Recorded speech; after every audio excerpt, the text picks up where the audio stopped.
এরপর কি হতে চলেছে?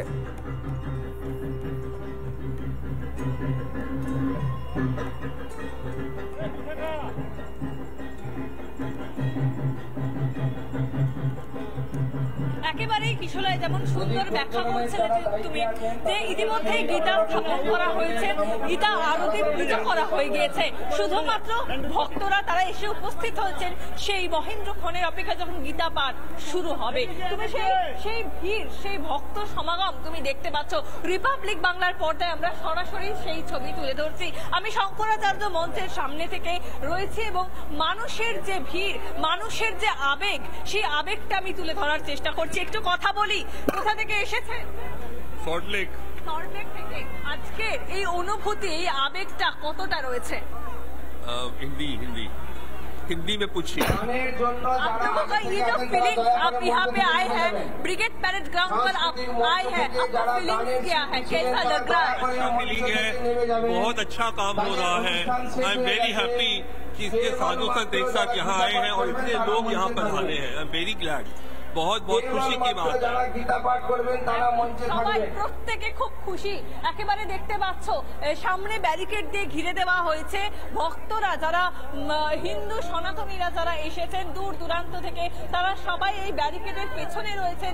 20টিরও বেশি জোন করা হয়েছে এবং তার প্রত্যেকটি জায়গায় আমরা দেখতে পাচ্ছি আলাদা আলাদা করে ভিআইপি জোনের ব্যবস্থা করা হয়েছে এবং একদিকে ভিআইপি জোন, সামনে ভিভিআইপি জোন, তার পাশে সাধারণ মানুষ তারা প্রত্যেকে বসতে পারবে। সেই ছবি এই মুহূর্তে দেখাচ্ছি। পাশাপাশি যদি সম্ভব হয় এখান থেকে যদি সম্ভব হয় একটু শঙ্করাচার্য মঞ্চটা একটু তুলে ধরার জন্য, যারা রিপাবলিক বাংলার এই মুহূর্তে দর্শকরা যারা রিপাবলিক বাংলায় নজর কেড়েছে তাদের সকলের জন্য একটু দেখাবো শঙ্করাচার্য মঞ্চ। শঙ্করাচার্য মঞ্চে ইতিমধ্যেই সবাই উপস্থিত রয়েছেন, মহারাজরা তারা প্রথম সারিতে রয়েছেন। আমরা এই মুহূর্তে সেই ছবি দেখতে পাচ্ছি, মহারাজরা তারা প্রথম সারিতে রয়েছেন। শঙ্করাচার্য মহারাজ তিনিও পাশাপাশি তার পাশে হচ্ছে মূল মঞ্চে সবাই রয়েছে। শুরু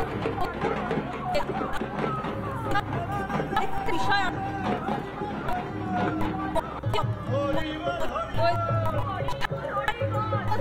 মেঘা সেই ছবি দেখাচ্ছে যেখানে মহারাজরা, সন্ন্যাসীরা, সাধুরা ইতিমধ্যেই মূল মঞ্চে নিজেদের স্থানে উপবেশন করছেন, নিজেদের স্থানে বসছেন।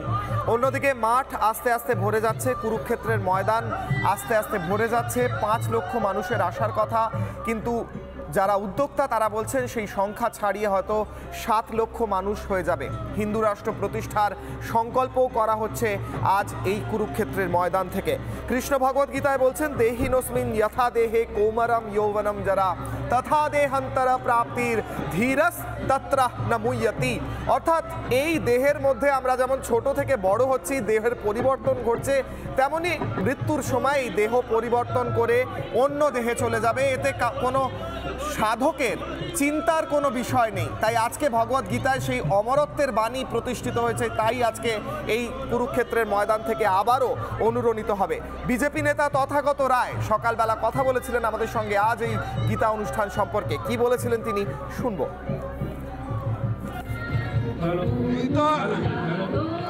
মধ্যে হবে গীতা শুধু একটা ধর্মগ্রন্থ নয়, গীতা সারা পৃথিবীর প্রতি মহাত্মা বাসুদেবের জীবনযাপনের জন্য উপদেশ। তিনি হিন্দু হন, খ্রিস্টান হন, মুসলিম হন, সকলের জন্য উপদেশ। গীতার মধ্যে যে সমস্ত কথা লেখা আছে, যেমন কর্মণ্যবাধিকারস্তে মা ফলে সুকদাচন মা কর্মফলের হেতুর ভূর্মাতে সঙ্গস্ত কর্মণি, এই কথাটা কতভাবে কত ভাষায় যে অনুদিত হয়েছে তার ঠিক নেই। গত 100 বছর ধরে একটা বামপন্থী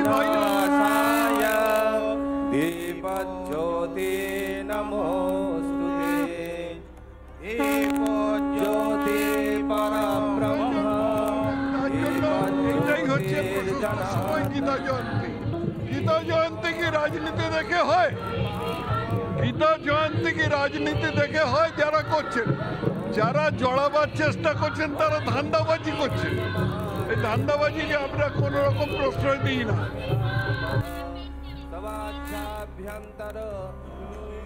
दीपज्योति नमोस्तुते। बोलो सनातन धर्म की जय।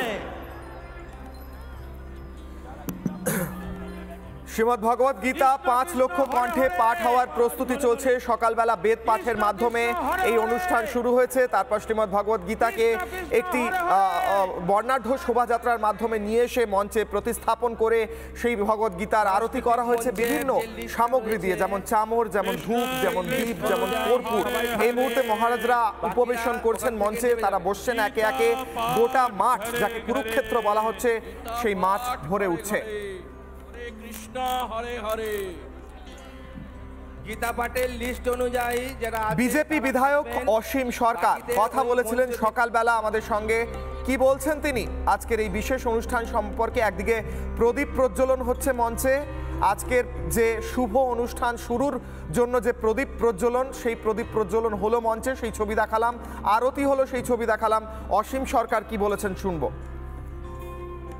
বুঝতে পারলেন, আপনার কাছে আমন্ত্রণ পত্র গিয়েছিল, মমতা বন্দ্যোপাধ্যায়ের কাছেও তো আমন্ত্রণ পত্র গিয়েছিল। উনি তো হিন্দু ধর্মকে গঙ্গা ধর্ম বলেন না, এই জন্যে যদি কোথাও জলসাতে ডাকতো ওনাকে, উনি যেত। এক গানে গানে এটার উত্তর আছে নাকি? দেখুন, গীতা এমন একটা গ্রন্থ, ভগবানের মুখনিসৃত বাণী, যেটা ফ্রান্সের প্রাক্তন প্রধানমন্ত্রী মিস্টার গগল সাহেব বলেছেন, যে ধর্মের মানুষ হও তুমি গীতাকে অধ্যয়ন করো। তুমি যদি গীতা অধ্যয়ন করতে না পারো তাহলে গীতা শ্রবণ করো, আর তুমি যদি কানে কালা হও তাহলে গীতাকে দর্শন করো, আর তুমি যদি ব্লাইন্ড হও তাহলে গীতাকে বুকে নাও, বুকে নাও গীতাকে। আজ এই 5 লক্ষ কণ্ঠে গীতা পাঠ, এ থেকে মুখ্যমন্ত্রী বঞ্চিত হওয়া মানে কি? তার মানে উনি বিসর্জন যাবেন এবার, উনি এবার বিসর্জন যাবেন। ওনার আসা উচিত ছিল, এখানে হিন্দু, মুসলমান, খ্রিস্টান, বৌদ্ধ সবাই আসতে পারে। তাই আমার একটা গান আছে, গীতা শাস্ত্র ব্রহ্মস্ত্র একমাত্র সাধন সাধনে, গীতা শাস্ত্র ব্রহ্মস্ত্র একমাত্র সাধন ভজনে। ফ্রান্সের প্রধানমন্ত্রী বলেছে তাই, ফ্রান্সের প্রধানমন্ত্রী বলেছে তাই, এসেছে দেখো লক্ষ লক্ষ ভক্তগণে। গীতা শাস্ত্র ব্রহ্মস্ত্র একমাত্র সাধন ভজনে। হরে কৃষ্ণ, কৃষ্ণ কৃষ্ণ হরে হরে, গীতা ঘরে ঘরে। নানা ধরনের কন্টেন্ট দেখার জন্য লাইক করুন, শেয়ার করুন আমাদের ফেসবুক পেজ, সাবস্ক্রাইব করুন আমাদের ইউটিউব চ্যানেল। পাশাপাশি অন্যান্য ব্রেকিং নিউজের জন্য অবশ্যই চোখ রাখুন রিপাবলিক বাংলায়।